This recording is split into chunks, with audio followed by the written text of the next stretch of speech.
विद्यार्थी मित्रांनो, तुम्ही देखील एस-एस-सी जी-डीची तयारी केली असेल तर सगळ्यात महत्त्वाचा टप्पा म्हणजे ॲडमिट कार्ड डाउनलोड करण्याचा. बऱ्याच विद्यार्थ्यांना यात प्रॉब्लेम येतोय. म्हणून आज आपण अगदी सोप्या भाषेत ॲडमिट कार्ड कसे डाउनलोड करावे ते या व्हिडिओतून बघणार आहे.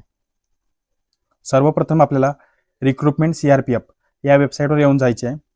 या वेबसाईटची डायरेक्ट लिंक तुम्हाला डिस्क्रिप्शनमध्ये देखील देतोय मी. तिथून आपण डायरेक्ट इथे येऊ शकता. त्यानंतर बघा इथे आपल्याला लिंक फॉर ई-ॲडमिट कार्ड यावर क्लिक करून घ्यायचे आहे. बघा मी हायलाईट देखील करून दाखवतोय तुम्हाला. यावर क्लिक करून घ्या.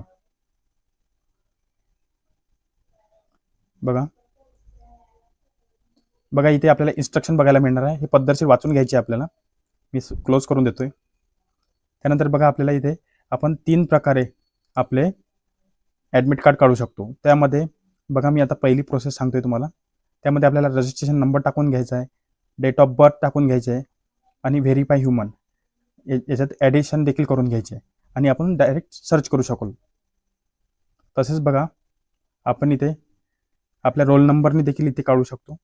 Role number, date of birth आणि व्हेरीफाय ह्युमन हे ॲडिंग करून टाकून द्यायचे त्यात आणि सर्च करून घ्यायचे आहे. तसेच बघा तुमच्याकडे रोल नंबर नसेल तर तुम्ही नावाने देखील इथे सर्च करू शकाल. आपले नाव टाकून घ्यायचे आहे, वडिलांचे नाव टाकून घ्यायचे आणि डेट ऑफ बर्थ म्हणजे जन्मतारीख टाकून घ्यायची आहे. त्यानंतर आपण सर्च करू शकाल. आपण बघा इथे मी आपले ॲडमिट कार्ड काढून बघत आहे. पद्धतशीर बघा इथे रजिस्ट्रेशन ID टाकलेली आहे, डेट ऑफ बर्थ देखील टाकून घेतली आहे, व्हेरीफाय ह्युमनमध्ये ॲडिंग करून घेतले आणि सर्च करून घेतो आहे. त्यानंतर बघा इथे आपले पूर्ण डिटेल ओपन होऊन जाणार आहे. ही डिटेल आपल्याला पद्धतशीर वाचून घ्यायची आहे.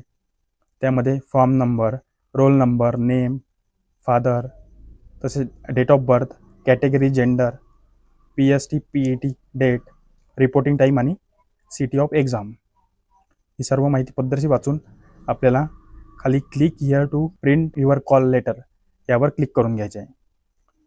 बघा या अतिशय सोपी पद्धत आहे. यावर क्लिक केल्यानंतर डायरेक्ट आपल्याकडे आपले ॲडमिट कार्ड ओपन होऊन जाणार आहे. हे पद्धतशीर सेव्ह करून घ्या आणि याची कलर प्रिंट आपल्याला काढून घ्यायची आहे. ॲडमिट कार्डसोबत परीक्षा हॉलमध्ये आपल्याला 4 पासपोर्ट साईज फोटो तसेच एक फोटो ID प्रूफ जसे की Aadhaar card, PAN card, driving license यापैकी कोणतेही एक आपल्याला घेऊन जाणे अत्यंत आवश्यक आहे. तसेच एक्झामची तारीख, वेळ आणि केंद्राचा पत्ता नीट वाचून घ्यायचा आहे. तसेच यावरील सर्व सूचना पद्धतशीर वाचून घ्यायच्या आहे. तसेच या व्हिडिओतील तुम्हाला काहीही समजले नसेल तर कमेंट करा. व्हिडिओ आवडला असेल तर लाईक करा. तसेच असे नवनवीन व्हिडिओ बघण्याकरिता चॅनलला सबस्क्राईब करून घ्या. धन्यवाद.